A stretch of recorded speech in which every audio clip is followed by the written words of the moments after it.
आप जितनी जल्दी जा सकते हैं चले जाएं। उसकी गोद में वो छोटा सा बालक था। महात्माओं ने विचार किया, हम इसके दरवाजे तक आ गए हैं, हाँ, इसे कुछ दे करके ही जाना चाहिए। हाँ, कहा देवी इस बालक का तुमने नाम क्या रखा है? बोले महाराज अभी इसका नामकरण नहीं हुआ है। उन महात्माओं ने कहा देखो मेरी एक बात मान लो, इस बच्चे को नारायण कह करके बुलाना, इसका नाम नारायण रख दो। उस देवी ने सोचा और तो हमारे जीवन में हमसे कुछ अच्छा बना नहीं है, चलो महात्माओं की ये बात मान लेते हैं और अपने बालक का नारायण नाम कर देते हैं।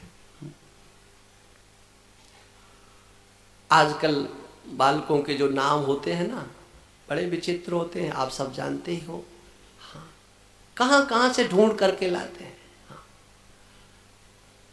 मैंने एक घर में देखा, सेवा करने वाला सेवक एक बालक था, अब उसको सब रामू रामू कहे। हाँ, हमने कहा इसका नाम रामू है क्या? बोले नहीं रामू नहीं, हमने इसका नाम रख दिया है। मैंने कहा तुमने अपने पोतों का नाम क्या रखा? कहा ये तो हमारे हाथ में नहीं है, हाँ, ये तो इनके माँ बाप जैसा रखते हैं।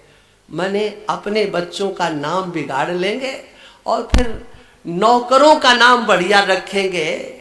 हाँ, क्योंकि सुन लिया है ना कि दिन भर भजन तो होता नहीं, इस नौकर को ही बुलाएंगे तो कम से कम राम जी का नाम तो निकल जाएगा। ऐसे लोग गणित लगाते। एक बार यमराज के दूत आ गए इसके पास में। इसने देखा ये तो मेरे प्राण ले जाएंगे। अब इधर उधर देखा तो कोई नहीं दिखाई दिया। थोड़ी दूर पर बालकों के बीच में वो नारायण खेल रहा था। दूरे किरण का सक्तम पुत्रम नारायणा हुयम। जोर से आवाज लगाई नारायण नारायण नारायण। अब वो कहां सुनने वाला, और आवाज भी कोई निकलती तो रही है। ऐसा कभी कभी हो जाता है कि हम बोल रहे हैं और शब्द नहीं बनता है, वाणी नहीं प्रस्फुटित होती है। जैसे प्रायः करके स्वप्न में लोग बोलते हैं लेकिन क्या कोई सुनता है? कभी कभी कोई जोर से बोलने लगता, बात अलग है, लेकिन स्वप्न में जो बातचीत होती है उसे कोई नहीं सुनता है, वहां भी बोलते हैं। ऐसे ये दशा यहां होती है। बोलना भी चाहता है तब भी उसके वाणी के प्रारब्ध अब क्षीण हो चुके हैं। सबका प्रारब्ध होता है। इस हाथ का प्रारब्ध है, कब तक ये काम करेगा। आंख का प्रारब्ध है, जब कब तक ये काम करेंगे। कान का प्रारब्ध है, वाणी का भी प्रारब्ध है, कब तक आप बोल सकते हो। हाँ। और कहीं दुष्प्रारब्ध आ गया तो आप फिर बोल नहीं पाओगे। और इसीलिए आपने देखा होगा बहुतों की अंतिम समय में वाणी बंद हो जाती है और बहुत से बात करते रहते हैं, बोलते रहते हैं, भगवान का नाम लेते रहते हैं। इसलिए अंतिम समय की प्रतीक्षा नहीं करना चाहिए। पहले ही जितना भजन करना हो कर लो, कौन अंतिम समय तक जाएगा। देखो बालक ने नहीं सुना लेकिन भगवान के पार्षदों ने सुन लिया। हाँ, अरे ये तो मेरे भगवान का कीर्तन कर रहा है। जब उसके शरीर से वो प्राणों का कर्षण कर रहे थे तो भगवान के पार्षद आ गए। निशम्यमानस्य ब्रुवतो हरि कीर्तनम भर्तुर्नाम महाराज पार्षदाः सहसा पतन। पार्षद आकर खड़े हो गए। क्या करते हो? ललकारा उनको। हाँ, इसके प्राणों को कर्षण क्यों कर रहे हो? उन यमराज के दूतों ने कहा महाराज आप कौन हैं? आप अपना परिचय दीजिए।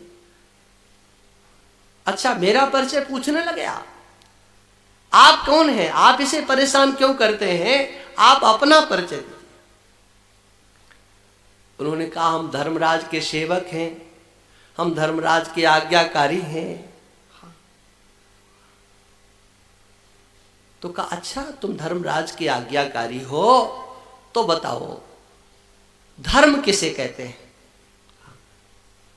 धर्म की परिभाषा करो। दूसरी बात, तुम्हारे महाराज दंड देना जानते हैं, केवल दंड देना जानते हैं या किसी किसी को मुक्त करना भी जानते हैं, छोड़ना भी जानते हैं। पहले प्रश्न का तो उत्तर दे दिया, लेकिन दूसरे प्रश्न का उत्तर तो उन बेचारों के दिमाग में नहीं था। महाराज हम बताते हैं, वेद जिसे करने के लिए कहता, जो चर्चा अभी आ चुकी है, वेद प्रणीतो धर्मो है धर्मस्तद विपर्यया। वेद जिसे करने के लिए कहता है उसका नाम धर्म है, जिसके लिए निषेध करता है उसका नाम अधर्म है। वेद क्या है, मैंने सुना है वेद साक्षात नारायण स्वरूप है। देखो ये पहले बड़ा धर्मात्मा था, यज्ञ करता था, दान देता था, सदाचारी था, लेकिन ये अपने कर्म से भ्रष्ट हो गया है। हम इसे ले जाएंगे और इसके कर्मों का, किए हुए पापों का दंड दे करके पुण्यों का फल भोगने के लिए इसे वहां से छोड़ देंगे। भगवान नारायण के सेवकों ने कहा देखो आप जिसे दंड नहीं देना चाहिए उसे दंड दे रहे हो। महाराज के, आपके धर्मराज की सभा में अधर्म हो रहा है, सभा है धर्मराज की और उसमें हो रहा है अधर्म। जो दंड देने योग्य ही नहीं है आप उसे ले जाकर के दंड दोगे, इससे बड़े और दुख की बात क्या हो सकती है। हाँ। माता पिता की गोद में बालक निश्चिंत होकर के सो जाता है, आपके धर्मराज धर्मात्मा है, प्रजा तो निश्चिंत होकर के व्यवहार कर रही है और आपके महाराज कुछ विचार ही नहीं करते। ये दंड देने योग्य नहीं रहा है, इसने सभी प्रायश्चित कर लिए हैं, सभी पाप इसके मिट गए हैं। इस बात को कौन कह रहा है? भगवान विष्णु के पार्षद कह रहे हैं। अच्छा, नारायण का नाम किसने लिया था? अजामिल ने। तो उसको उसकी अनुभूति होना चाहिए थी कि नहीं? हाँ, उसे नहीं अनुभूति हो रही है। लेकिन इस महिमा को, नाम की महिमा को भगवान के पार्षद जानते हैं। अयम ही कृत निर्वेशो जन्म कोट्यं हसामपि यद व्याजहार विवशो नाम स्वस्तयनम हरे है। भगवान का नाम संकीर्तन इसकी वाणी से हुआ है, इसके समस्त पाप धुल गए हैं। हाँ, देखो कोई कितना ही बड़ा पापी हो, सारे जीवन जिसने पाप किए हो, वो भी भगवान के नाम का आश्रय ले लेता है, वो पापों से छूट जाता है। स्तेना सुरापो मित्र ब्रह्महा गुरु तल्पकहा। शराब पीने वाला, चोरी करने वाला, मित्र के साथ धोखा करने वाला, ब्राह्मण की हत्या करने वाला, माने ऐसा कोई पाप नहीं है। अब हम आपको इन सब की चर्चा क्या करें, हम तो बचते हैं इन व्यवहारिक चर्चाओं से कम करने के लिए। जिन्हें पाप कहा जाता है उन समस्त पापों को जिसने किया हो, किंतु एक बार भगवान का नाम ले ले, नाम व्याहरणम विष्णोर यतस तद विषया मति। उनका नाम ले ले, एक बार नाम ले ले, तो उसके समस्त पाप धुल जाते हैं। लेकिन आप लोग हमारी बात को निकाल देना भला। हाँ, वो तो बात खटकती रहेगी, ध्यान रखना। हमारे सत्संग में चक्कर में आओगे तो ये खटकने वाली बातें आपके दिमाग में जाएंगी जरूर, कोई रोक नहीं सकता, हम भी नहीं रोक सकते अपने आप को, हम क्या करें। देखो गोस्वामी जी ने एक पंक्ति मानस में लिखी है नाम महिमा में, बार बार कृष्ण कृष्ण राम राम ये करने की जरूरत कहाँ है? एक बार बारिक नाम कहत जग जेऊ, होत तरन तारन नरतेऊ। ये मानस की पंक्ति है, हमने बनाया नहीं इसको। एक बार भी जो नाम ले लेता है उसके पास कितनी शक्ति आ जाती है? हाँ, वो स्वयं तो पार हो ही जाता है और जिसे छू देता है वो भी हाँ तरन तारन हो जाता है, दूसरे का उद्धार करने वाला हो जाता है। तो यहां कोई ऐसा है जो एक बार भी जिसने नाम न लिया हो? हाँ सोचो जरा, है क्या? बस यही आकर के अटक जाते हैं। हमें नाम पर विश्वास नहीं है, हमें नाम पर विश्वास कहां है? भगवान पर हमें विश्वास कहां है? हाँ। और इसलिए गोस्वामी जी ने लिख दिया, बिन विश्वास भगत नहीं। हाँ, बिन विश्वास भगत नहीं। भगवान के सेवक कह रहे हैं, सांकेत्यम पारिहास्यम वा स्तोभम हेलन में हुआ। किसी भी तरह से हंसी में मजाक में जोर से हर हर शिव शिव राम राम, ये क्या कर रहे हो? राम राम बोल दिया। अवहेलना में राम राम ऐसा करते हो? भगवान का नाम एक बार लिया जाए बस सभी पापों से प्राणी मुक्त हो जाता है। गुरु नाम चा लघु नाम चा, गुरु निचा लघु निचा। भारी पाप हो, बड़े पाप हो या छोटे पाप हो, मनुष्य सबसे छूट जाता है, सब पापों से मुक्त हो जाता है। इसलिए अब आप इसे यमराज के यहां नहीं ले जा सकते हो। यमराज के दूतों को उन पार्षदों ने वहां से विदा कर दिया। हाँ, ये तो सब सुन रहे थे श्रीमान जी। हाँ, ये तो सब सुन रहे, देख रहे थे ये क्या हो रहा, झगड़ा हो रहा है। हाँ, अब जब यमराज के दूत चले गए तो इसकी जान में जान आई, चलो इनसे तो पीछा छूटा। ये तो भगवान के पार्षद हैं, इन्होंने हमें छुड़ा दिया। अरे हमने तो अपने बेटे का नाम लिया था, भगवान का नाम नहीं लिया। लेकिन देखो तो सही भगवान की कैसी कृपा। हाँ, तुरंत उन पार्षदों को प्रणाम करने के लिए वो अपनी सैया से उठा। भगवान के पार्षद तो वहां से चले गए, प्रणाम नहीं कर पाया, लेकिन उसे बड़ा पश्चाताप हुआ। देखो सही मेरा कैसा जीवन था, धिक्कार है मुझको, ब्राह्मण कुल में मुझे जन्म मिला, मैंने चारों वेदों का स्वाध्याय किया, मैं संध्या गायत्री का अनुष्ठान करने वाला, अग्निहोत्र करने वाला, जिसके साथ मेरा पाणी ग्रहण हुआ था वो सती थी, साध्वी थी। धिक्कार है मुझको, दिग्माम विगरितम सदभिर दुष्कृतम कुल कज्जलम। मैंने तो अपने कुल को कलंकित कर दिया है, मैंने अपनी उस सती साध्वी देवी का त्याग कर दिया और एक मदिरा पान करने वाली देवी का हाथ पकड़ लिया। हाँ, अपने जो हमारे माता पिता अनाथ जैसे आज होंगे उनका मैंने त्याग कर दिया। हाँ, मैंने ये सब किया क्या है? हाँ,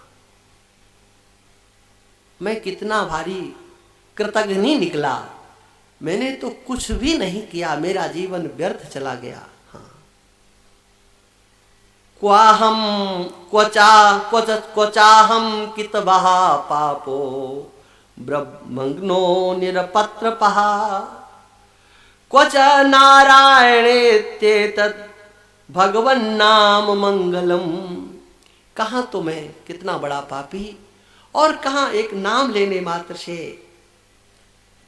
वो भगवान के पार्षद आ गए। लेकिन अब जो कुछ भी हुआ है वो हुआ है। अब शेष जीवन इसमें मैं कोई अपराध नहीं करूंगा, कोई गलती नहीं करूंगा। और वह वृद्धावस्था से जर्जर हो रहा था, अपने घर से निकल पड़ा। घर से निकल करके गंगा के किनारे किनारे चल पड़ा। पहुंच गया हरिद्वार में, और वहां हरिद्वार पहुंच करके एक मंदिर में बैठ गया। न भोजन की चिंता है, न पानी की चिंता है, केवल भगवान में तन्मय हो गया। और ऐसा तन्मय हुआ कि उसका अंतःकरण पवित्र हो गया। योग का आश्रय उसने ले लिया। प्रत्याहृतेन्द्रिय ग्रामो योज मन आत्मनि। उसने अपने मन को सब तरफ से समेट करके अपने प्रत्यगात्मा में लगा दिया। अपने आत्म स्वरूप का वह चिंतन करने लगा। ये बात प्रायः करके लोग नहीं सुनाते हैं, इस प्रसंग को अधूरा करके छोड़ देते हैं। ये परंपरा चल पड़ी है। अजामिल का उद्धार कैसे हो गया? हाँ, क्या मात्र नाम मात्र लेने से? यहां भागवत में उसकी गंभीरता, उसकी स्थिति का वर्णन है। हाँ, उसने अपने मन को आत्मा में, जो आत्मा गुणातीत है, हाँ, भगवान कृष्ण भगवद गीता के 14वें अध्याय में कहते हैं, जब कोई विचारक अपने आत्म स्वरूप को जान लेता है,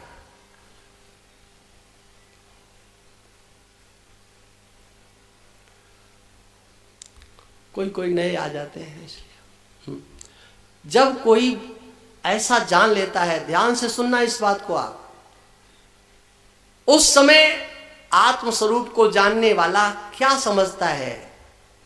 नान्यम नान्यः गुणेभ्यः कर्तारम यदा दृष्टानुपश्यसि पश्यति गुणेभ्यश्च परम वेत्ति मद्भावम सोऽधिगच्छति। जब कोई विचार करता है तो उसका विचार कहां पूर्णता को प्राप्त होता है? वो सारा व्यवहार गुणों के अंदर देखता है। यदि व्यवहार हो रहा है, करता है कोई, तो गुणों में ही सारा व्यवहार हो रहा। नान्यम गुणेभ्यः कर्तारम, गुणों से अतिरिक्त वो किसी को करता नहीं देखता है। वो समग्र व्यवहार का दृष्टा होता है। और उन गुणों से, गुणों के सारे व्यवहार से जो आत्म तत्व को जान लेता है, भगवान कहते मद्भावम मत्स्वरूपम, मेरे स्वरूप को वो प्राप्त कर लेता है। मद्भावम सोऽधिगच्छति, ये महाराज नगद सौदा है, नगद। हाँ, और इसका वर्णन यहां है। हम कोई नई बात नहीं सुना रहे हैं, यहां इसका मुक्त कंठ से सुखदेव जी ने वर्णन किया है। लेकिन ये बात सबके समझने योग्य नहीं है। हाँ, और तब अब देखो, जिसने अपनी आत्मा को समझ लिया है उसे फिर कहीं जाना आना नहीं। लेकिन ये बात समझ में नहीं आती। भागवत की एक शैली है क्या, पहले यथार्थ दर्शन करा दिया जाता है और उसके बाद में फिर सामान्य दृष्टि से लोग क्या समझेंगे कि आत्मा को अकर्ता समझ लिया, परमात्मा के स्वरूप में मिल गया। ऐसा कैसे हो सकता है, ये क्या होगा? तो बोले हाँ हाँ हाँ, फिर देखो भगवान के पार्षद आए और विमान आया और फिर विमान पर बैठाल करके उस अजामिल को भगवान के धाम को लेकर के गए। बोले हाँ, ये समझ में आया। हाँ, है ना, ये तो समझ में आ गया ना। हाँ, इस बात को, ये पारमहंस संहिता है, ध्यान रखना, ये परमहंसों की चीज है। इसको सुखदेव जी ने गाया है। ये सुत सिद्धांत के विरोध में एक शब्द भी श्रीमद् भागवत में कहा नहीं जा सकता है। हाँ। तब अब देखिए श्री सुखदेव जी महाराज कहते हैं, देखो विचार करो संसार के लोगों, अजामिल ने नाम लिया था, पुत्र का नाम लिया था, भगवान का नहीं। कब लिया था? मरते समय लिया था। म्रियमाणो हरेर नाम गृणन पुत्रोपचारितम। ये सुखदेव जी स्वयं कह रहे हैं कि उसने भगवान का नाम नहीं लिया था, उसने अपने बेटे का नाम लिया था। लेकिन फिर भी अजामिलोप्यगात धाम, वो अजामिल भी भगवान के धाम को चला गया। ये बात किस लिए कहते हैं? ये नाम तो जपते रहते हैं लेकिन श्रद्धा और विश्वास उनके हृदय में नहीं होता है। किम पुनः श्रद्धया गृणन कैमुतिकन न्याय से। इसने तो मरते समय नाम लिया था, लेकिन मरते समय नहीं, स्वस्थावस्था में, युवावस्था से, बाल्यावस्था से जो नाम लेने लग जाए, किसी बहाने से नहीं, साक्षात भगवान का नाम लेने लग जाए, तो विचार करो, क्या वो भगवान के धाम को नहीं जाएगा? क्या वह उस स्वरूप की प्राप्ति नहीं कर सकता है जो अजामिल को जिस स्वरूप की प्राप्ति हुई? अवश्य प्राप्ति हो सकती है। परीक्षित जी ने कहा, महाराज उन लोगों का क्या हुआ जो बेचारे लौट गए थे? क्या बता रहे हैं, देखो वो सब के सब गए और जाकर के दंड पास पटक दिया महाराज के सामने। महाराज ने कहा, क्यों? खाली कैसे लौट आए? नाराज कैसे मालूम पड़ रहे हो? क्या किसी से झगड़ा हो गया? उन दूतों ने कहा, ये बताओ इस संसार के मालिक कितने हैं, ये बताओ। तो कहा, मैं ही अकेला। बोले, आप अकेले कैसे मालिक हो? हम जिसे लेने के लिए गए थे वहां दूसरे आ गए उसको बचाने के लिए। हाँ। हम उसको ला करके आपके सामने प्रस्तुत करना चाहते थे, लेकिन उन लोगों ने लाने नहीं दिया। अच्छा, वो कौन थे? ऐसा किसने किया? नाम बताओ। बोले, महाराज इतने जबर थे कि उन्होंने हमारा तो पता पूछ लिया पूरा, अपना नाम बता करके नहीं दिया। अच्छा, उनका स्वरूप कैसा था? बोले, स्वरूप से बहुत अच्छे थे। जब स्वरूप का वर्णन किया, अरे सेवकों तुम्हारे तो भाग्य खुल गए, भाग्य। कहा, महाराज धक्के खा करके आ रहे हैं, भाग्य खुल गए। हाँ? ये तो भगवान के पार्षद थे। हाँ? तुम वहां क्यों गए? कहा, हम कहां गए महाराज, आपने ही पर्ची काट करके दी थी कि इनको लेकर के आओ, हम अपनी इच्छा से तो नहीं गए। आज यमराज ने उन दूतों से कहा, देखो ये भागवत धर्म है, इस भागवत धर्म को, भगवान की महिमा को संसार के लोग नहीं जानते हैं। जानने वाले हैं तो केवल 12 लोग हैं, 13वां नहीं है। हाँ, अब कोई अपने को ठेकेदार बना ले तो बात अलग है, लेकिन भागवत में यमराज जी कहते केवल 12 है। कौन? स्वयंभू नारदा शंभु कुमारः कपिलो मनु मनु। ब्रह्मा जी, नारद, शिव, सनत कुमार, कपिल, मनु, प्रहलाद, जनक, भीष्म, बलि, शुकदेव और हम। द्वादशैते बीजानीमो धर्मम भागवतम भटाहा। भागवत धर्म के माने उसकी सूक्ष्म गति को हम 12 लोग जानते हैं। देखो, भगवान के पारायण जो हो जाता है उसका कल्याण हो जाता है। अरे हमारे सेवकों, पुत्रों, भगवान के नाम की महिमा देखो। नामोच्चारण माहात्म्यम हरे पश्यत पुत्र का। नाम लिया था बेटे का और वो मृत्यु पास से मुक्त हो गया। भगवान ने उसको मृत्यु पास से छुड़ा दिया। भगवान का नाम संकीर्तन सब पापों से मुक्त कर देता है। और एक बात यहां पर कहते हैं, देखो अब आगे कहीं कोई समस्या ऐसी ना आए, इसलिए एक बात सुन लो।